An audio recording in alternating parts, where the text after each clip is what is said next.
আমরা মনে করছি যে আসলে চাকরিটা একটা পেয়ে গেছি, আর কি দরকার। ভাই, চাকরি আপনি পেয়েছেন ঠিক আছে, কিন্তু ক্যারিয়ার কি গড়ছেন? ক্যারিয়ার গড়তে হলে কিন্তু এই 5টা ভুল কোনোভাবেই করা যাবে না। এই 5টা ভুল যদি আপনি এখনই না শুধরান, তাহলে আপনি 5 বছর পরও নিজেকে ঠিক একই জায়গায় দেখবেন যেখানে আপনি 5 বছর আগে দাঁড়িয়েছিলেন। এই 5টা ভুলের মধ্যে নাম্বার 1, শুধুমাত্র আপনার স্যালারি দেখে আপনি চাকরি বেছে নিচ্ছেন। কোম্পানির প্রসপেক্ট চিন্তা করছেন না, কোন সেক্টরে কাজ করছেন সেটা চিন্তা করছেন না।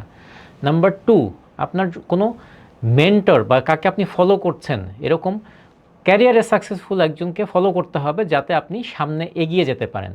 নাম্বার 3, নেটওয়ার্কিংয়ের ক্ষেত্রে আপনি একেবারেই অবহেলা করছেন, তার পিছনে আপনি সময় ইনভেস্ট করছেন না। নাম্বার 4, আপনি সফট স্কিল শিখছেন না, আপনি মনে করছেন আপনার টেকনিক্যাল স্কিল দিয়েই আপনি একদম উপরের পজিশনে পৌঁছাতে পারবেন। নাম্বার 5, আপনি লার্নিংয়ের থেকে কমফোর্ট জোনটাকে বেশি পছন্দ করছেন। আপনি চিন্তা করছেন একটু কষ্ট করে শিখবো, তার থেকে একটু আরামের মধ্যে থাকি। এই ছোট ছোট ভুলগুলো আপনাকে একজন অ্যাভারেজ এমপ্লয়ি হিসেবে সারা জীবন কোম্পানিতে রেখে দিবে, আপনি আর সামনের দিকে আগাতে পারবেন না।